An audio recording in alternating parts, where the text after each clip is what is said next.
and she looks like her dad. Mm. So this triggered me somehow, and I find myself wanting to kill my child. Mm-hmm. So it was just too much for me, to a point where I also started now having the thoughts of,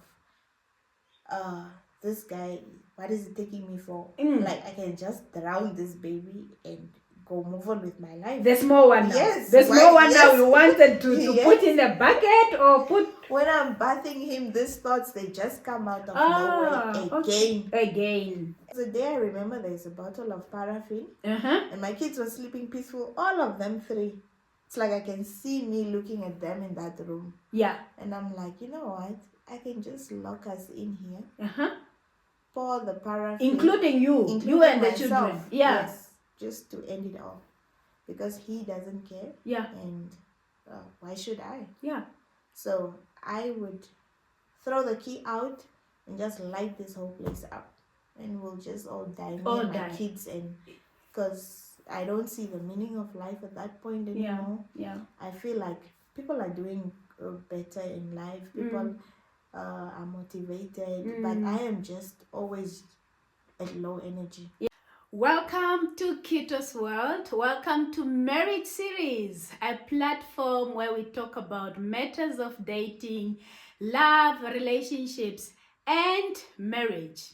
Like I said in our first episode, there is no school where we go to learn about love, to learn about how to date, to learn about successful marriages or what you need to consider. We learn from our experiences. We learn from our mistakes.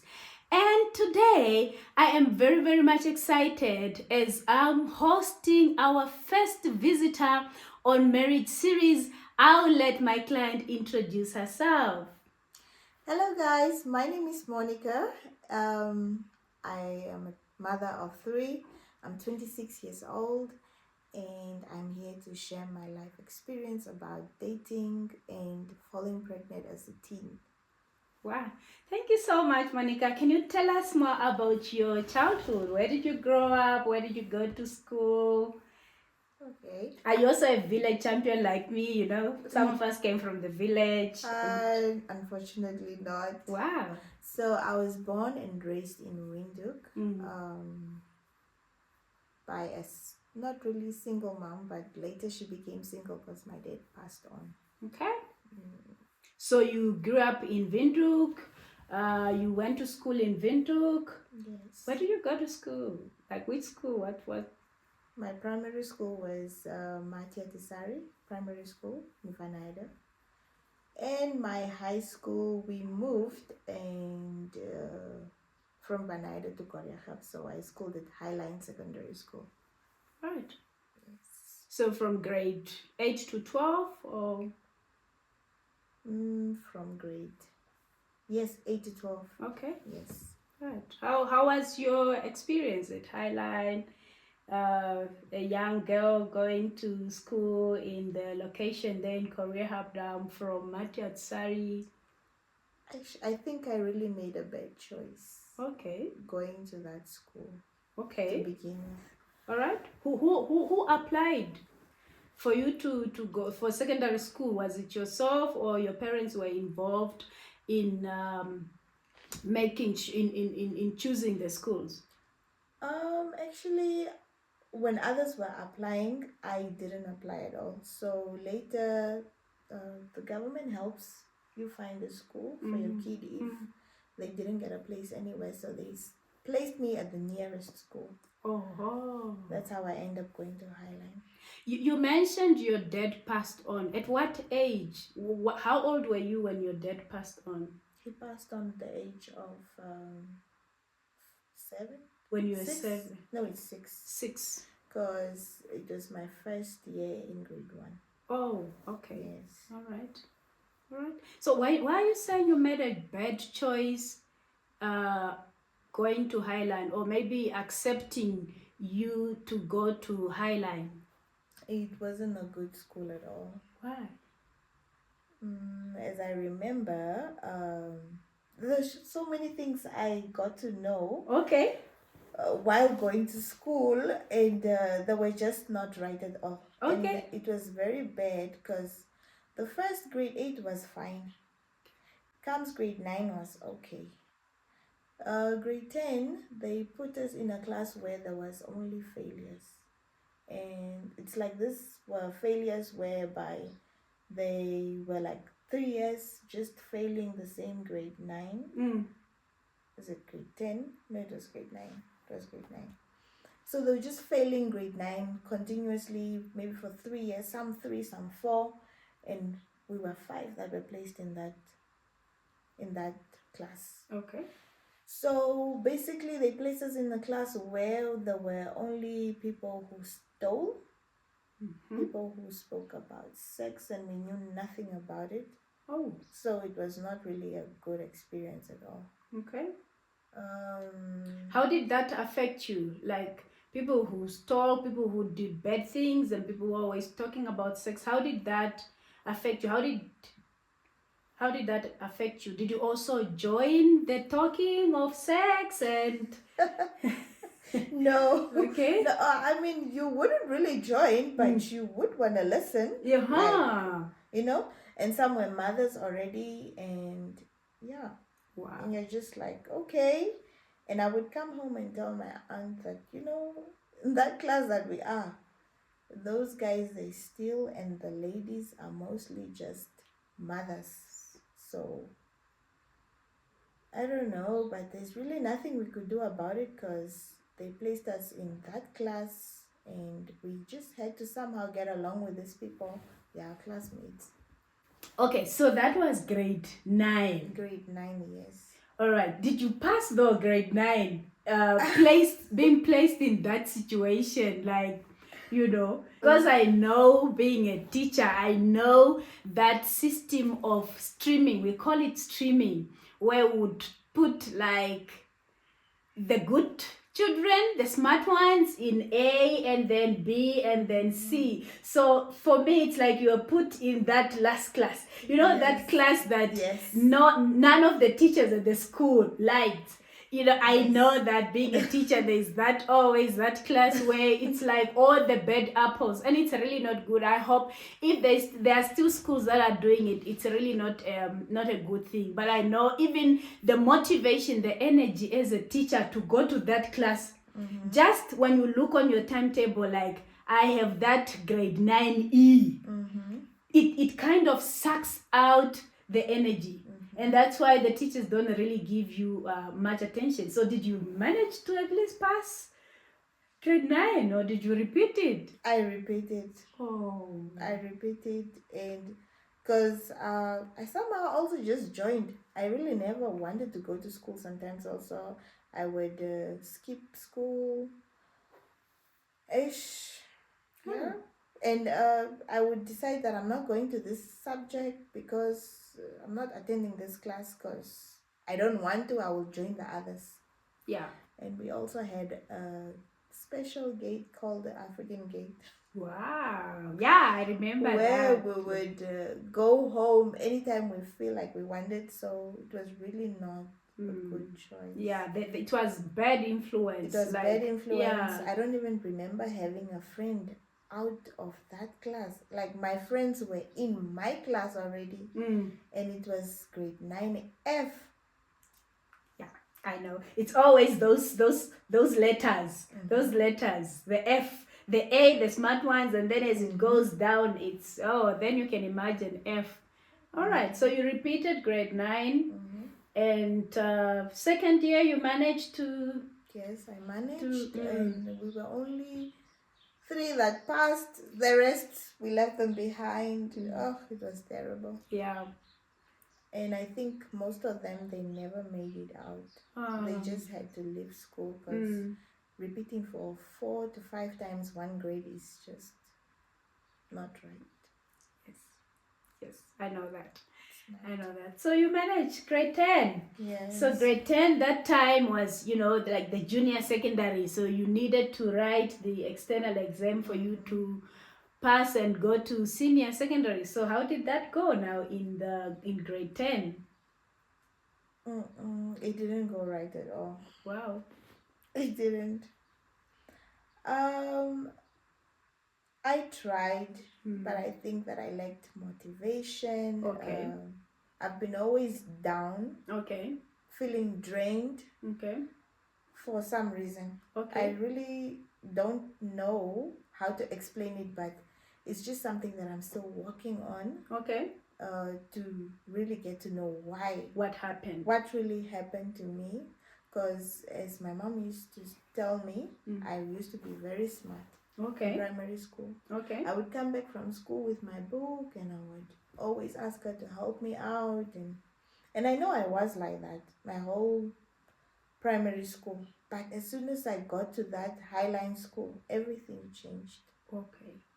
So can you say this change was attributed to the fact that you were placed in this class, which is, like the last class, this class with the bad children? I would want to call it bad for this just sake of, or was there any other external thing that kind of affected you that you couldn't do well again in class? And I think you're saying you got to that class in grade 9, so meaning in grade 8 you were in a good class. Yes, I was. But now you are saying since you moved to that school, secondary school, things started getting down, and this is why maybe you didn't perform well in your grade 8, and that is what led the school or the teachers to place you in that 9F.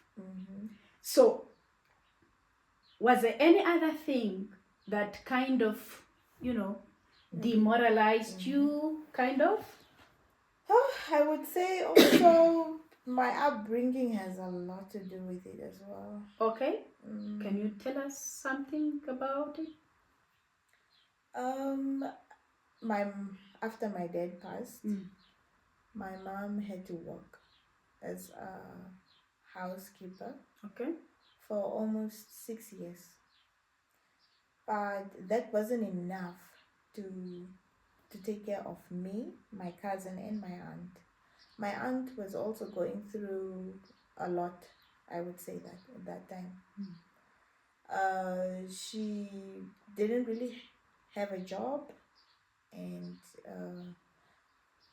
my mom had to take care of both of Everyone, us. yeah. Like all of us. Yeah, the And it was sister not and enough. you and yeah. And it wasn't enough at all. So at some point, my mom left and she went to the north because her mother wasn't feeling too well. So she had to move to the north and leave her job. And that's when I moved to Highline and I went to another school. Okay. And from there on, my mom used to be very helpful with my homework and everything. So she moved now and I'm left with my aunt who wouldn't help me at all. She wouldn't care about my books, about did you do your homework, do you have a test, what words do you have. Like in primary school they always give you a bunch of words to read and to know and all that. So my mom would always be on time with that. Do you have homework? She's very concerned. Compared to my aunt, she was also probably going through her own stuff, life, and she wasn't just really concentrated on us, on helping us with anything at all. Yeah. And my other big cousin also, he was going to school, and I believe everybody was just going through their own things, their own stuff, and they didn't realize that I needed help. Yeah. So that's what happened. I think that also, because whenever you have a child at home, since I have kids right now, my mom is very big on helping the kids with their homework and revising what they have been told at school. Okay. Immediately that week, what have you been taught? Bring your book. We're gonna go through this. Even though my first is in grade 1, but also the little one that is 3 years old, he knows everything that is happening with the others at school because they all get taught together. Wow. He knows the songs, he knows the writing, he's trying also. They're just there with everything. He's also just basically photocopying everything. Yeah. Because they are always revising. Yeah. They have a date on Saturday. Every Saturday you call them. What are you guys doing? No, we're going through the books. So I think that is the right way, and I really didn't get that until when you started secondary school. When I started, when you because I started feel secondary like school, you still do need assistance. yeah. That's why people get their kids afternoon classes and all that, and extra tutors to help them out with math and anything else that they struggle with. Yeah, and your mother probably thought that you were now at secondary school. She thought maybe you could do it on your own. Okay, so getting back to the grade 10 story. So then you are now in grade 10, and this is a big grade. It used to be a very big grade because that one determines whether you will be going up or going down. Now, lacking this parental support again, there you were trying on your own. And what happened end of the year, that year? I failed, and I went for holiday to the north, and I enrolled in Namcol, the north. Yeah. At Oshakati, and because of some circumstances, So you went to the north at the village for holidays. Yes, for holidays. And that's when the results came and you didn't make it. Yes. So the following year then you need to go and improve the grades through NAMCO. Now this time you moved to Oshakati. Where were you staying? With whom were you staying with? I was staying with because I didn't mention that when my mom went to the north, she got a job. She got a job with just a house help again. But then my mom had she had also done she could teach kinder. She did that little diploma. I don't really know what you call it, but she did do something. Okay.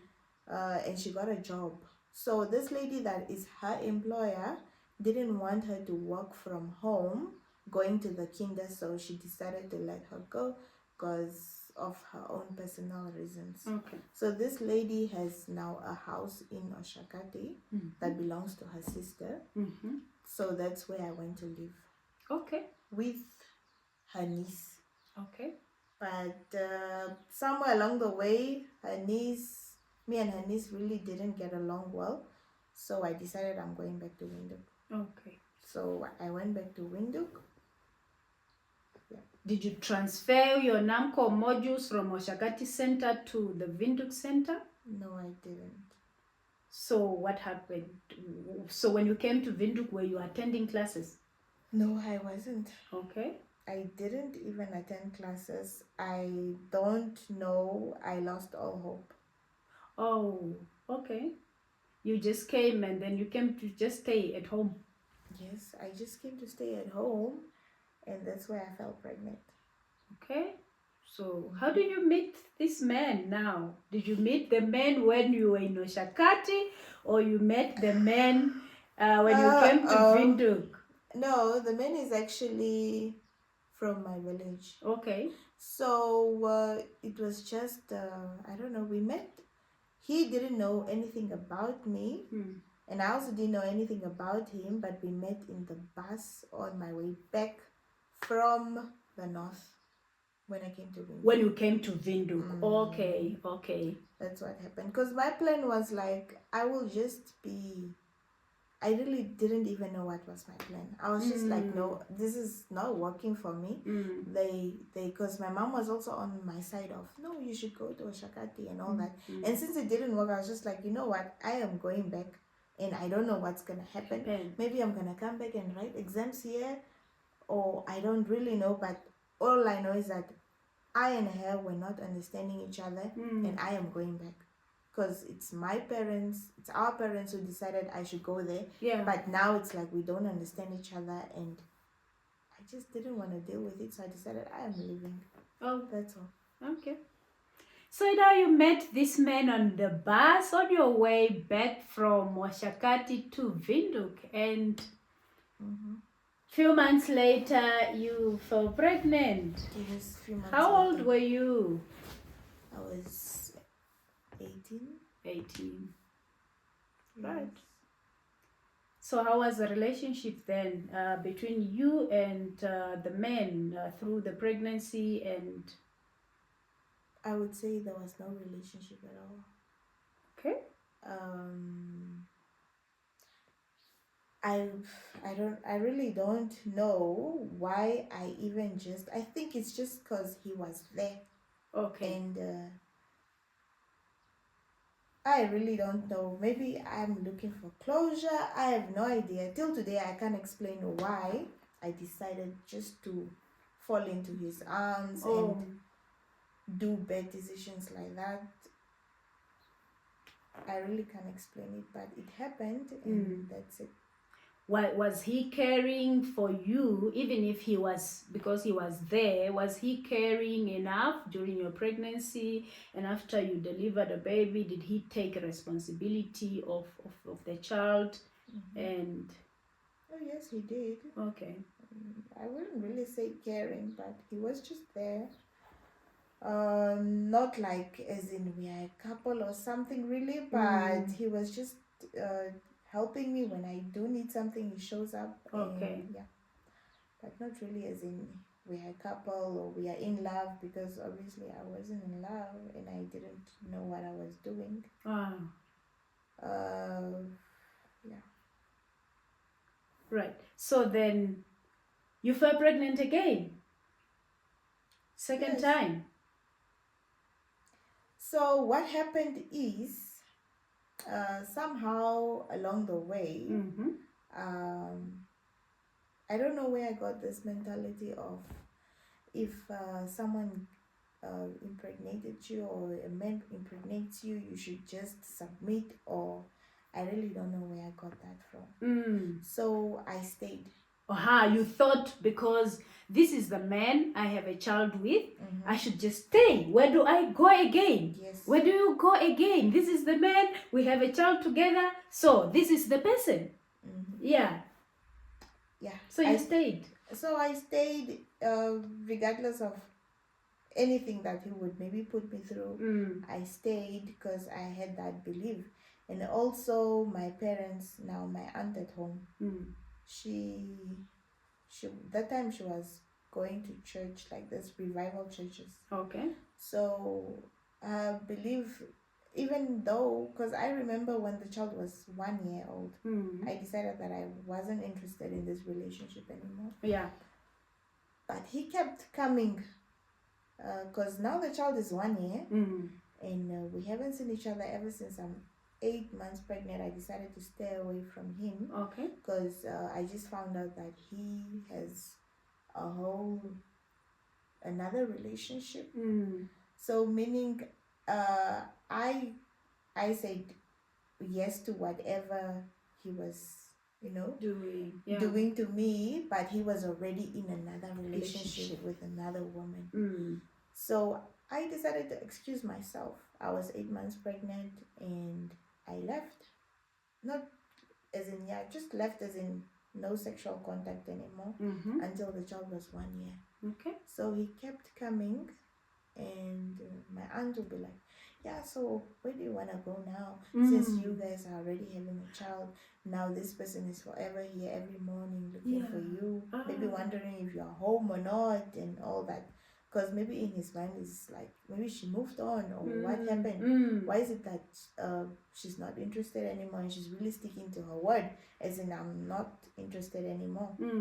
So somehow my parents also forced me to be like, oh, why don't you want your person after you have one child? Where else do you want to go? Yeah, and imagine that coming from a parent, that coming from your aunt, because now you are just a child, 18 years, 19 years, and here is your aunt who is old enough, and you know how we always think that the parents are right, Right. so they are right. So you're like, oh, my aunt is saying this, so I must listen to my parent. Yeah, okay. I should listen to my parents.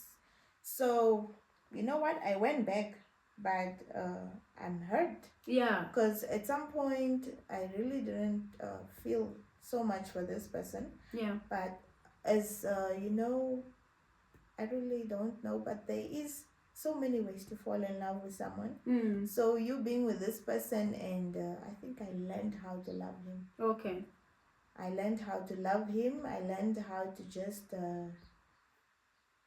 before all this happened, I think I was like, this is the father of my child, and what else am I gonna do? Yeah.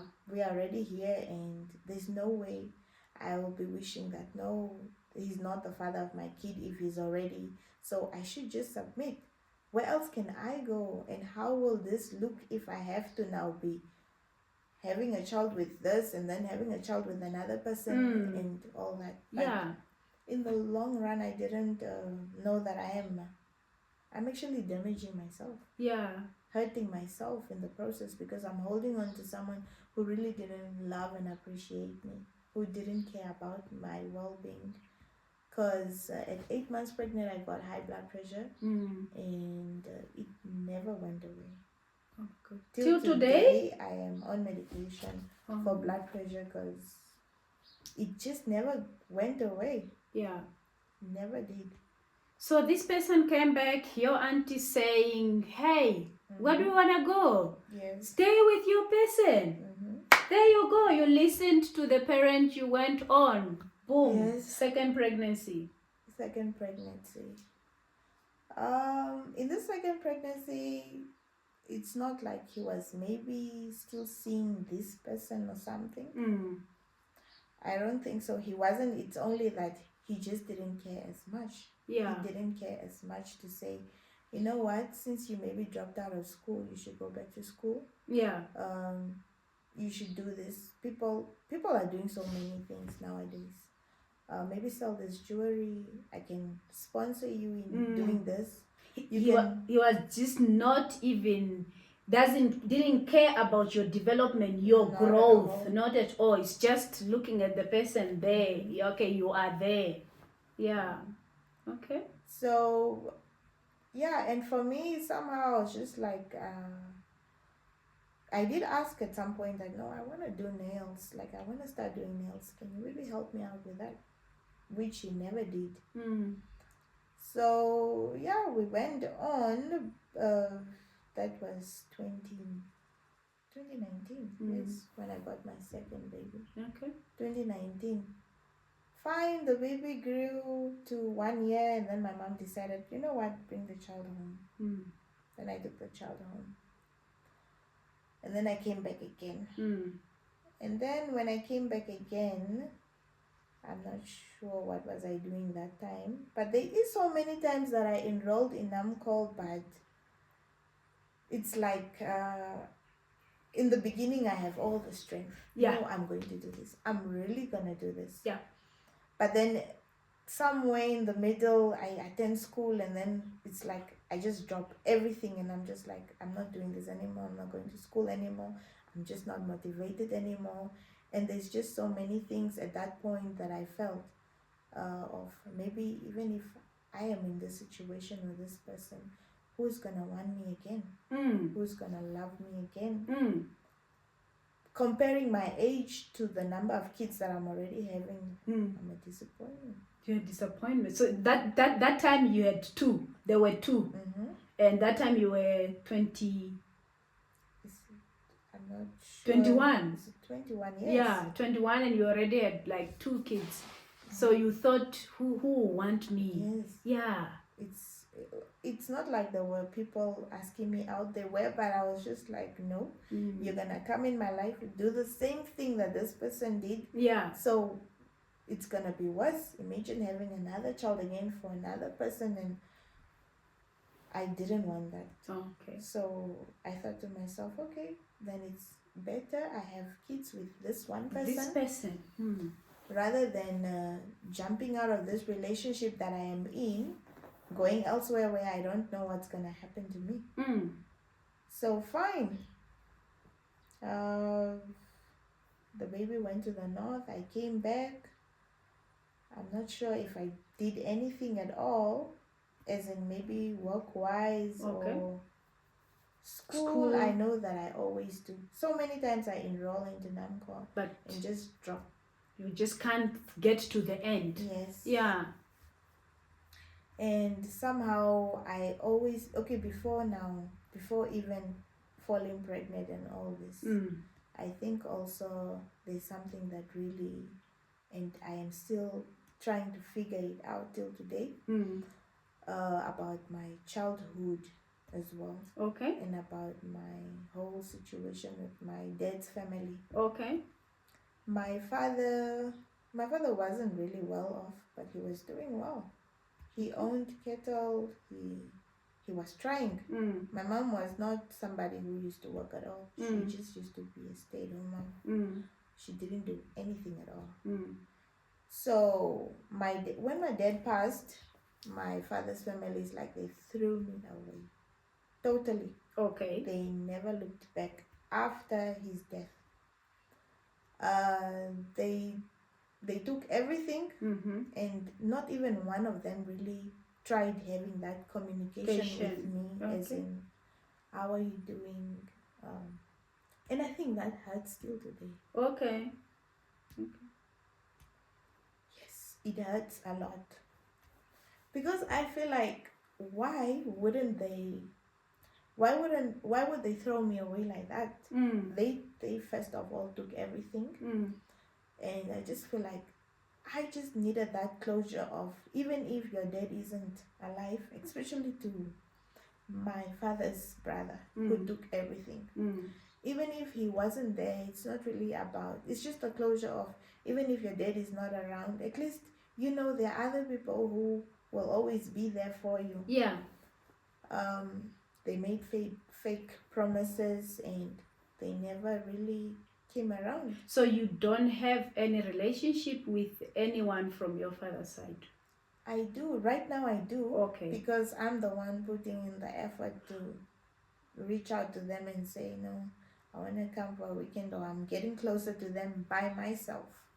Not really. So you don't see that being reciprocated. So you are the one pushing yourself to them, but do you see their effort, them trying to reach out to you? No, for some there is effort that they're trying to reach out right now. Okay. Because them maybe learning who I am, and yeah. Okay. Because then I was just 6, so Yeah. they really didn't know much about me. So yeah, so I think that also had me really my whole life. Okay. Because those times I would just think, because my dad used to spoil me. I am 6, but I remember everything. The treatment, the life we used to live before he passed, to moving from a house to moving into a shack. Oh. It was not good at all. Yeah. So I think that had me, and it still has me till today. Yeah. Yeah. I think so. Okay. I think it still has me till today, because I feel like they threw me away completely. They forgot about me. But when my dad was alive, they always used to be around. Yeah. Always used to be around. So I think that also really... Do you think that has an effect on... But by the way, how old is this man, the father to your kids? How old is he? Currently now, I think he's in his 40s. He's in his 40s. So there's quite a gap between you. Did that situation that you're narrating to us now, do you think it has an influence on you choosing to be with this man, trying to get that father figure that you have that you lost at an early age? Yes. Okay. It has everything to do with that, and because really there wasn't and there isn't no love really. It's just that he's older, and I thought it would be better dating an older man to be taken care of. Yes. Like to fill that gap. All right, so fast forward, now it's 2 kids at the age of 21, and then you still chose to stay. Yes, and 21, 22, is it 23, then I fell pregnant again. 23. So now this time I'm fed up. I decided, you know what, I am aborting. Mm. Because I feel like he also was taking advantage of me. Because at this point, he knew that from the age of 18, I already had blood pressure. Every time I go to the clinic, the blood is high. Mm. So when I go there asking for family planning, they tell me that your blood is high. There's no way we can give you this family planning. It's gonna make it worse. So for him, I tell him, okay, you know what? Since they tell me this at the clinic, why don't you use protection? He says no. He's not gonna use protection, and he's not even withdrawing. He's not trying at all. So I felt like he was making this on purpose. It was like on purpose because I feel trapped now. This is my baby daddy, and then he's like, yeah, because you're my person, why should I use protection? Okay. So I was also just like, but then what if I fall pregnant? He didn't care. He wouldn't even respond to that. But I am falling pregnant always. Yeah. So did you know at that time, were you aware of natural methods as a woman that you can use? contraceptives. Yeah. Did you know about it? I did. I tried, Okay. but I don't know. Okay. All right. I tried, but I think I didn't really use that Use a lot that. Okay. at all. So what did he say then when you said you were aborting the third pregnancy? Well, he went to my mom. Oh. And my mom said no. So okay, at that time I started working. So I had a friend who had a cleaning business that I met. So I started working for her, just cleaning. But it's just like I go in, I clean, and then I go home. So I could knock off at 1. I'm already home. Yeah, and I think I was also doing NAMCOL again that year. Yes, I was also doing NAMCOL again that year. And I didn't even write at all. Because then I fell pregnant. Because you fell pregnant again, yeah. So, fine. I was working for the friend, and I also feel like we didn't understand each other that well somehow, because when I felt pregnant, I told her that I'm pregnant, and she was telling me to abort. And because I didn't abort, she really started treating me funny, because somehow I decided to keep the baby. So I worked until I was 5 months pregnant, and then things, they started getting so tough for me. Like one day I remember the worst day of my working day. So that day, because this baby daddy drives a taxi. Yeah. So he came to get me to go to work. So basically the agreement was, okay, the money that I'm giving you for taxi, you'll be sending it to the kids, the other 2. Then the agreement was, okay, fine, that's how things are gonna be. Fine. So he comes get me at 6 in the morning, because I have to, on Mondays I have to clean 2 homes. I have to clean one in Dorado and one was in Vanaheda. So that day he picked me up, and then when he picked me up, it was I was like we were 3 already at the back. So I had to excuse another lady in the middle to get out, so I get back in. Yeah. He didn't even focus. He's just looking ahead. When he dropped this lady out, when he stopped for the lady to get out, I went out also. And when the lady went out, the door just slammed, and he drove off. And the traffic was so a lot. I can't even shout. He's already driving off. Oh my gosh. And I didn't have credit on my phone that day. You didn't I had an SMS. So I was trying to ask people, can I please call? And some people thought maybe I want to rob them of their phone, because it's 6 in the morning, it's a little bit dark that time. And I remember there was only men at that bus stop, and they were just looking at me funny. So another man helped me that was jogging. He helped me, and I called him, and he told me, you know what, you wait for me to go to town, and then I will come back after I get maybe also people that are coming that way. That side. And it was winter time, and Your I baby was- daddy. Mm. The baby daddy. The person you are in love with.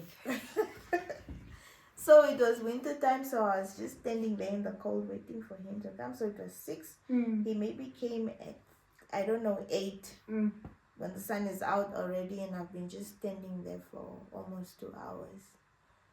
So when he came, I just broke down. I started crying. Yeah. Fine.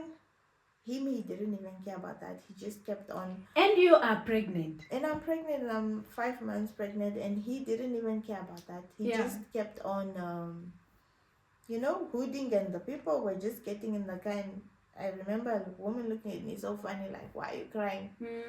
But I didn't even care. I just cried because I felt like crying that moment. Yeah. And I'm a very emotional person, Yeah. so yeah. Fine. I went to work. When I went to work, I'm calling the man. He's telling me, you know what? I took the kids to school, so you have to wait again. Luckily, it's a complex, and this lady saw that I am outside. She opened. So I just sat outside there, outside the flat, waiting for him to come. Fine. He came, he opened, I cleaned. He locked me in. He went. He took hours to come back. I called him. Okay, fine. No, just eat what you can eat. I think I'm going to take a little bit of time, but I'm on my way. This man took maybe 3 hours. When he came, he was stabbed in the arm, and he's offering to just take me home because it's already going to 6, and I didn't clean my second home. So it was a terrible day. Everything was just going wrong. Yeah. I decided, you know what? I am loved at home. I'm going back to the north. So I went. Went back to your mom. I went home. Okay. I went home. You just resigned. 24-hour notice. Wow. The next morning I was on the bus. Okay. I went home. And I think that's when my healing journey started. Okay. So when I went home. Okay, so you went back to your mother. Yes, I went home. I know when I went home, my mom, she's the best. She didn't even, she wasn't even complaining at all. So because I am the only child, I moved my bed because my mom built three rooms. Okay. And one was mine, or is mine, but I moved my bed to her room. Okay. So she would sleep with her 2 grand daughters on her bed, and I would sleep alone on my bed. Fine, I went to the north. He sometimes wouldn't even call. He wouldn't send anything. But my mom, because she got now this job at the kinder, and it seems like the kinder also got, there's these kinders that are being recognized by the government. Yeah, the ones in the villages. Yes. Yeah. So that's what happened to her. Okay. So she used to get not that much, but it was enough for us. Yeah. So fine, I stayed in the north. The tummy is growing. My mom is treating me well. She never complains, and she's forever advising me, like, you don't really need to settle with somebody who treats you that way. There was always going to be someone for you. Yes. You are young. Yes. It doesn't matter how many kids you have. So she never gave me any reason to maybe feel some type of a way. She was always a hand in help. Yeah. She's the best mother ever. So fine. He wouldn't text. He wouldn't call that much. Yeah. When I complained, and then I remember one time I put him on speaker, and my mom heard what he was saying, and she was like, "Please don't bother that person anymore. Yes. Don't do it anymore. Just let him be, and you just focus on yourself and all that." But I think that's the time where I was detaching from him, and it was a little bit hard for me, because I remember one time I knew that in the house there's actually no knives. So I bought knives Yeah. and a lot of stuff. You that were I still bought. pregnant, or you have delivered by No, that time? I was still pregnant. Maybe Okay. 8 months. I was heavily pregnant. Okay. So my firstborn daughter, she's very naughty. Yeah. She can be something else. Yeah. Remember her chewing my SIM? She does a lot of things Yeah. that really upset me, and I'm already not feeling well, and I'm already going through a lot, and she looks like her dad. So this triggered me somehow, and I find myself wanting to kill my child because she was just too much, and I've lost all hope in life. But then the good thing is I talk. Yeah. I'm someone who talks a lot. Yeah. So whenever this feeling comes or whatever, I make it known to my mom, because she also makes it easy to talk to me. So that To talk feeling, to her. there used to be that thing coming, like, Yes. let me kill. To a point where I took these knives myself. I bent them and I threw them in the well in the north now. One time, because I felt like, maybe am I cursed, or is there something that has been done to me? Why is it that because I'm not such a person. I'm a person, if maybe you meet the people that know me, they'll tell you that I'm very soft-hearted and I wouldn't want to hurt anyone. Yeah. But I'm like, my own child.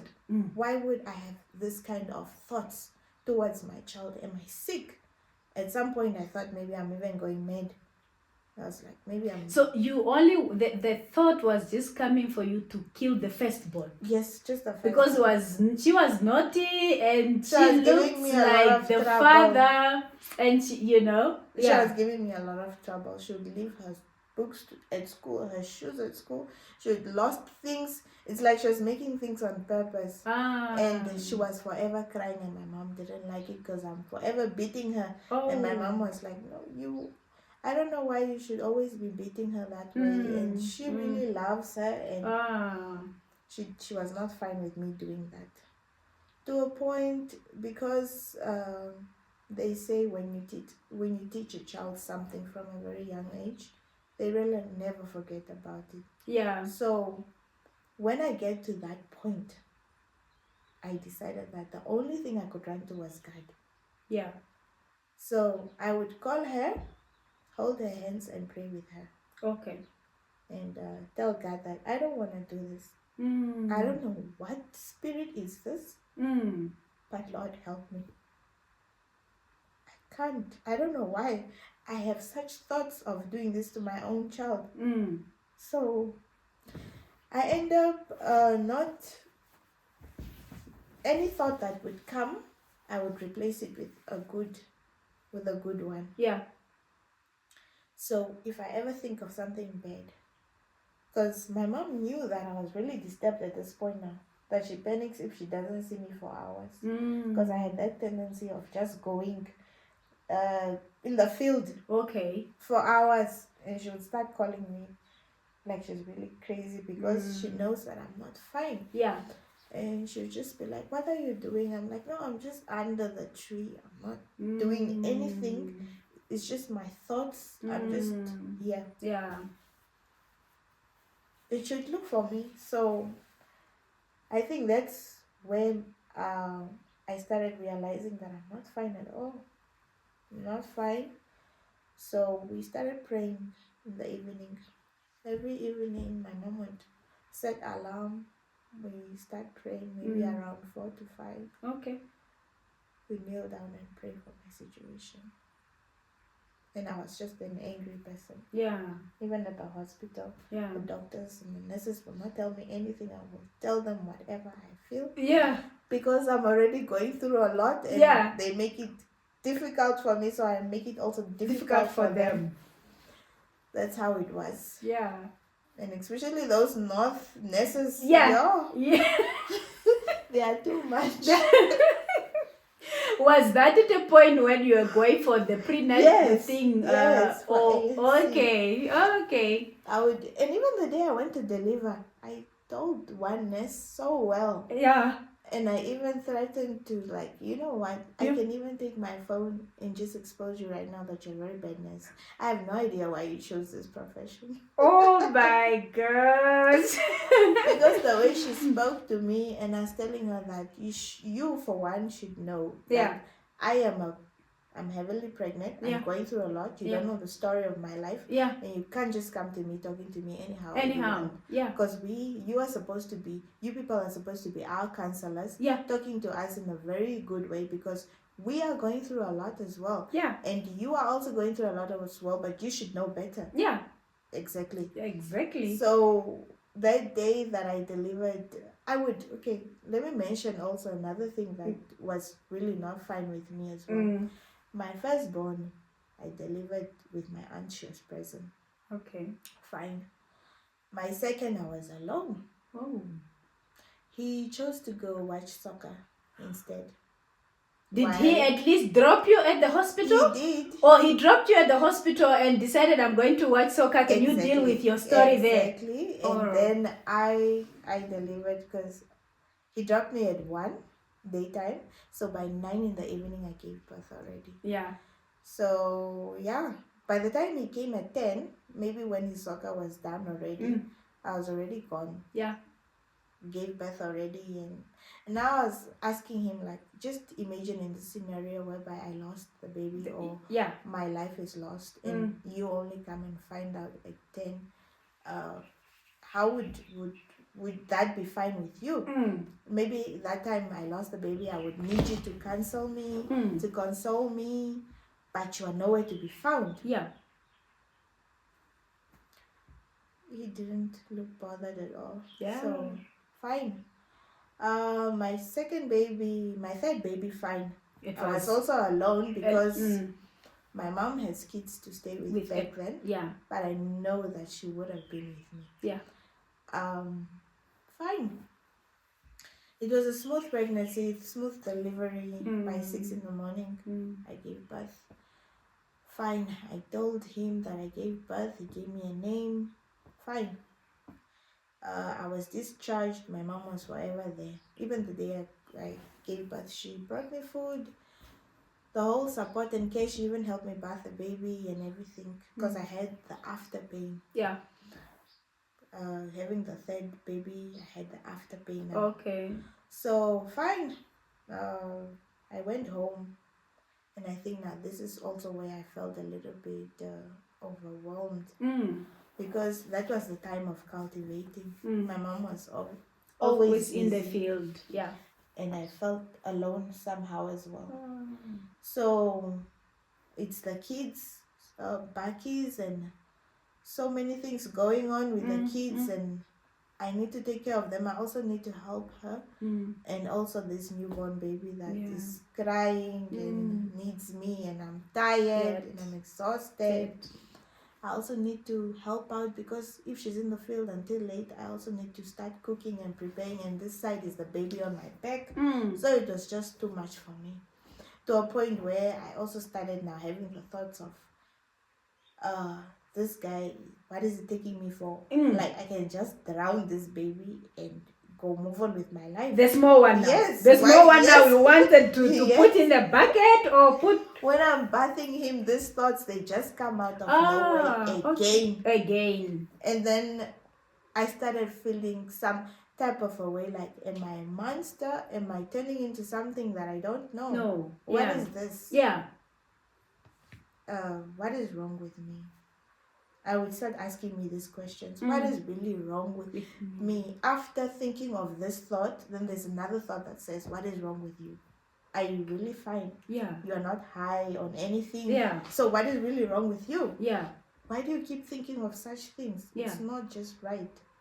So yeah, social media was actually also helpful a lot. Okay. Those people that says this motivational and this motivational speakers, I would Google search of postpartum depression, how to deal with it, how to overcome it, and I would pray more. And I think also gospel songs. Yeah. I had songs that I really loved. Whenever I get to the point where I feel down and all that, and I start thinking of such things, I rather sing sing the pain away and just forget about it and try to bring new thoughts in my mind. Wow. When this bad thought comes in and then I replace it With good. another one that Yeah. this shall pass as well. Yeah. It's just a phase. Yeah. And it's okay. So yeah, so the baby grew. I stayed in the north until my child was a year. A year. Now, But- when these thoughts would come, Mhm. the thoughts came on your first daughter, and those thoughts of killing the kids came on the third one. It's a daughter or a son on the third The one? son. A son. Mhm. Now, what was the second thought? After you finished them, would the thought also proceed on telling you to Yes. finish yourself also? No. Or it was just finish them and may I live and it's only them to vanish out of my Yes, sight? it's just them Vanish vanishing out of my my sight. sight. But Mm. then the other thing would be you will go to jail.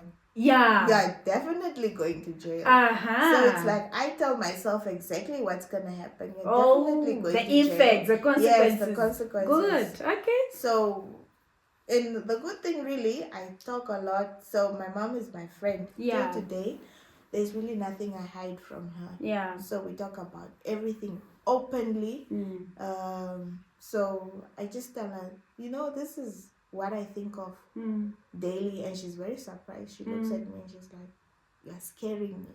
Yeah. Yeah. So yeah, so it's a lot of times that Mm. my mom would even save me, because there's a day I remember there's a bottle of paraffin Uh-huh. and my kids were sleeping peaceful, all of them three. It's like I can see me looking at them in that room, Yeah. and I'm like, you know what? I can just lock us in here, Uh-huh. pour the paraffin, Including you including and the myself. children. Yeah. Yes, just to end it all, because he doesn't care, Yeah. and why should I? Yeah. So I would throw the key out and just light this whole place up, and we'll just all die. Me All and my die. kids, and because I don't see the meaning of life at that point Yeah. anymore. Yeah. I feel like people are doing better in life. People are motivated, but I am just always at low energy. Yeah. It wasn't really. There was no life here. There's no Yeah. point here. You can't see. You couldn't see anything. Everything was dark. Yeah, but then the other thought would be like, my mom will die. Uh-huh. She will definitely die. Yeah. Because she loves me so much. I am her only child. How And is she the gonna take grandkids this? now. How is she gonna handle this? Yeah. There's no way she Yeah. will handle this. And as soon as I'm thinking of such things, she would be at the door, and I thought she's far. Far. She's gone far, because that day she went to the shops. Before She you went know to it, the before shops. before Before I you know it, carry she'll out, be like- before you do the do, She'll she's be like, there. "Are you home?" Yeah. And I'm like, "Oh shit!" Here she comes. The plan is ruined. The plan is ruined. All right. So there was a part again. Mm. There was a part again whereby my child was a week, the last born. So I was admitted in the hospital. I was admitted in the hospital for almost a month. So yeah, he didn't even think of no. Let me maybe travel back to the north. What if this child passes on, or something? He had problems in his tummy. Okay. Till today he has them. Okay. But right now they are not that. It's not that bad. Yeah. As when he was a baby. Yeah. Cause it was really bad. I was admitted in the hospital for almost a month, and even financial support he didn't show up at all. Yeah. So my mom would come every day Mm-hmm. to bring me food, because I'm breastfeeding. The child is still little, so a hospital food is not that helpful at all. So I really need to eat enough for this baby, because there was no other milk that I was giving him. I was just breastfeeding from my own milk. Yeah. So my mom would take taxi, so it's 30 to go, 30 to come back, so it's like a 60 Yeah. each and every day Yeah. that she was using. Yeah. Yeah, so but we made it through. I wouldn't even really say my family came to visit me or anything, but his mom did. His mom came around, came to see us, but he didn't care at all. Yeah. To say, no, how are you guys doing? Even communication wise, that maybe you would say at this point he's now terrified of what if we What- lose the baby or Yeah, something. yeah. He No. just didn't seem to care at all. Mm-mm. Yeah. Just that emotional support, or maybe just talking to you over the phone, maybe constantly to ask how are things going, because the first day he got admitted it was hard. Yeah. He is a baby, but he wouldn't stop making funny sounds of discomfort and crying.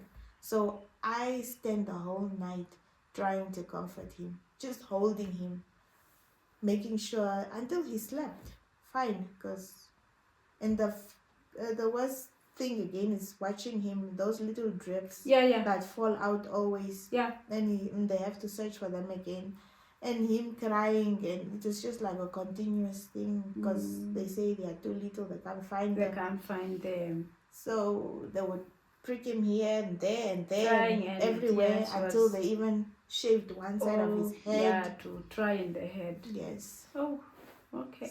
So when did you move back to Windhoek from the north after the third child? I moved after my child was a year. A year. So when you came, did you still continue with this man now as your person, the father to your 3 children? Did you continue? I think even before that, so many things happened already. My aunt that I used to live with at in Windhoek, she came to the funeral of my grandmother. Okay. And she just fell and died as well. Oh. So now we had to bury 2 people. Yeah. So many things were happening, and I would say I also maybe died in the process. I don't know. I lost myself completely. Yeah. I don't know if I really cared anymore even about this person, because so much has happened, and I've seen that I can make it on my own. And I am loved at home, and there is no reason for me to beg for love. To beg for love, or to feel some type of a way when he doesn't text or call, because I'm just like, my mom loves me, and I've seen this, and she has helped me through this. And and prayer and all that, and he is nothing on me at all. So this, I can't be stuck on this forever. I went to the hospital, and I explained to these people that, you know what, I want an implant. I know that I have blood pressure, but if there's anything you guys can do for me to get that implant, I want it. So they gave me pills, because I wasn't on any medication. They would always tell me that we feel like you're just too young, and maybe your blood pressure will go down eventually. It's maybe just because you're going through something right now. So they gave me pills, and then it was stable. And then they gave me the implant. Fine. When I came back to Windhoek, I have the implant, and I just noticed that my feelings for this person were totally gone. Totally gone. And also, I would thank my mom a lot, because if I was still with the kids that time, I think maybe it would still hunt me back. But the fact that I had time away from the kids and I was on my own, it really gave me space to breathe and think clearly on what I really wanted to do next and all that. So somehow he saw that I'm not really interested anymore, and I broke up with him. Wow, that was good. So, narrating your story and telling the story to our audience, what is it that you want our audience to get from this story? From your experience, what do you want our audience, and especially teenagers, taking into consideration that you fell pregnant during your teen at 18, and at 21 you already have 2 children, you are 26 with 3 children. What advice would you give to our audience regarding matters of dating, relationship, and love? Don't wait for too long. If it's not working, then you should just leave. don't wait for too long. Don't wait until it's too late. Because it got to a point where the reason why I really, really left is because now when I came back this time around, I didn't really care about anything else. And how he felt, because he started now being more interested in me. It's like he now started falling in love with me, and I didn't see the need, and he started now putting in more effort in helping me and wanting to help me reach my goals. But that's not the time I needed him. So I also started seeing someone else, and he found out, and it got physical. He slapped me twice, and I decided that, you know what, this is too much. You already did so much to emotional damage, and now it's you want a physical. No, it's not gonna happen. So I left. I decided this is going to become too much, because if I have to stay, this person at the end of the day might even kill me. He can do anything, because now he's obsessive. But till today he's obsessive. Knowing that we are not together, but he will still come look for me at my house. He's still begging for peace. Can we not just get back together? Can we not work this out? But really, because of everything that happens, he doesn't understand the damage that he has done. I was already going through whatever I was going through when he found me as a teen, and he made it worse. He made it worse, and there's no going back to that. Now he wants to be in love and do the right thing, but I feel like it's too late. It's too late. Because I feel like I'm just damaged already. Any advice you have to the parents? Oh, yes. A lot of advice to the parents. You guys, you need to be really open with your children. Communication. There is no such thing as hiding stuff from children. Your kid, if they are 18 or 16 or they are dating, you should know with who and how is the relationship going. They should be able to tell you openly how this man or how this woman treats them. Communication is very important, and you advising your kid in the right way is also very important. If it's not working, you need to leave. You don't need to stay and fix things even if it's not working out. There's some point that you need to leave. You can't stay for, like I stayed for 7 to 6 years. It's not right. I should have left the first time and fixed my life, because that was the right thing to do. Get back on track, go to school, and stay focused, which is something I didn't do.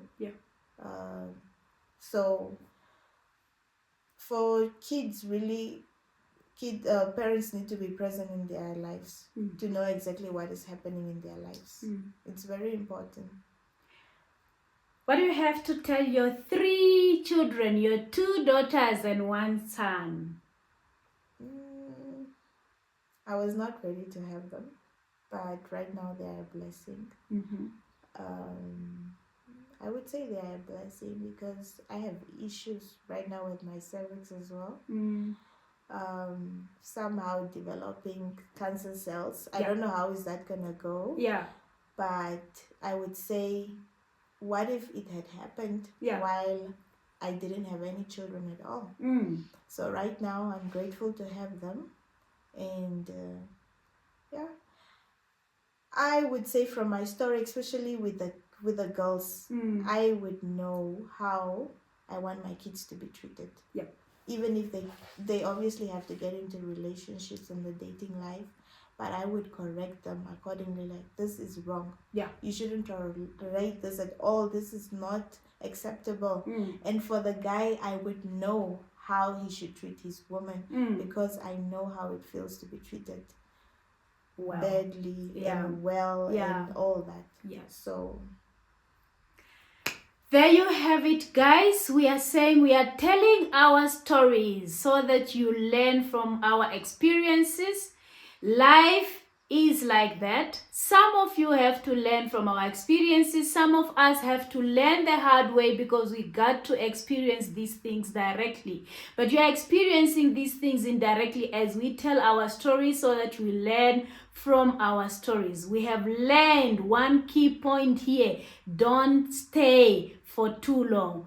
when there are signs that these things is not working, you need to leave. Don't prolong. If you want to feature on Merit Series, if you want to feature on this platform, please send a message to the number that is displaying on the screen. Send us a message, tell us where you are, tell us a brief background of your story, and then I will get back to you so that you get to feature on this channel. So we tell the world our stories so that people learn from our stories. Until next time, see ya.